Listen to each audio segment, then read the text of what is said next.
आज धरने पे हैं, हज़ारों की तादाद में उन पे लाठीचार्ज हुआ है, जिसकी मैं कड़े लफ्ज़ों में मजम्मत करती हूँ कि उनका ये कसूर है कि वो बीजेपी सरकार से सवाल करना चाहते हैं, उनसे कहना चाहते हैं, उनसे पूछना चाहते हैं क्या वजह कि उनके मुस्तकबिल के साथ क्यों खिलवाड़ किया जा रहा है। एक कंपनी जो ब्लैक लिस्टेड है, एप्टेक कंपनी, जिसको बाहर की रियासतों ने रिजेक्ट किया है, ब्लैक लिस्ट किया है, किस बुनियाद पे, किसकी सिफारिश पे उनको एम्प्लॉय किया जा रहा है यहाँ पर रिक्रूटमेंट के लिए, बल्कि उनके लिए कानून तब्दील किए गए ताकि एप्टेक कंपनी जो है इसमें आए।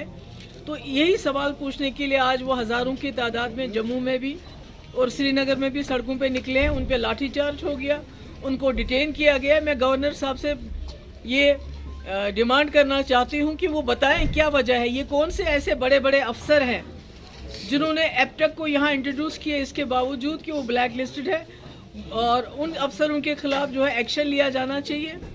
और हमारी भी इंफॉर्मेशन है कि बहुत ही बड़े पैमाने पे, बहुत ही बड़ी पोजीशन पे जो यहाँ अफसर रहे हैं, जिन्होंने जम्मू कश्मीर को टुकड़े करने में अपना हिस्सा, कलीदी रोल अदा किया, वही अफसर इसमें भी इन्वॉल्व है, जिन्होंने एप्टेक जैसी बदनाम ब्लैक लिस्टेड कंपनी को यहाँ के नौजवानों के मुस्तकबिल के साथ खिलवाड़ करने के लिए यहाँ लाया।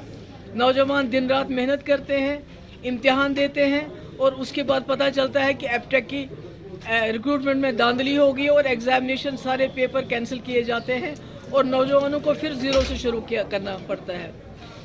एक तरफ से सरकार लोगों को नौकरियों से बाहर निकाल रही है, नौकरियां दे नहीं रही है, बल्कि लोगों को नौकरियों से निकाल रही है। दूसरी तरफ से जितनी भी थोड़ी बहुत नौकरियां हैं उसमें एप्टेक जैसी ब्लैक लिस्टेड कंपनी को सामने लाया गया है, जिसकी वजह से यहाँ के नौजवानों का मुस्तकबिल जो है दिन ब दिन अंधेरे में धकेला जा रहा है। मैडम, अमशीपोरा की अगर बात करें, आप ही ने पहले वो जो है उसमें ट्वीट करके बोला था कि उसमें थारो प्रोब होना चाहिए। अब कोर्ट मार्शल लगने वाला है, इसके बाद जो है कुरान पोस्टपोरा की अगर बात करें, देखिए मैं उम्मीद करती हूँ कि अमशीपोरा में जो अभी तक सिफारिश है कि उसको उम्र कैद मिलनी चाहिए, वो बाकी लॉजिकल कंक्लूजन तक पहुँचना चाहिए। क्योंकि हमने कई बार देखा, चाहे पथरेबल हो चाहे मत्सिल हो, कहने को तो कहा जाता है कि भाई इनके खिलाफ कोर्ट मार्शल होगा, एक्शन होगा, पर अल्टीमेटली होता कुछ नहीं है। मैं उम्मीद करती हूँ कि इस बार जिस दरिंदगी से उस अफसर ने 3 निहत्ते बेकसूर मजदूरों को मौत के घाट उतारा है, उसको उनको इंसाफ मिलेगा। और साथ ही खुद गवर्नर साहब ने वहाँ जाके राजौरी जाके कमिटमेंट की है उनके घर वालों के साथ कि उनके घर के फर्द को नौकरी मिलेगी, और जितना भी थोड़ा बहुत पैसा दिया गया है वो उनको ये केस लड़ने में सारा खर्च कर दिया उन फैमिलीज का।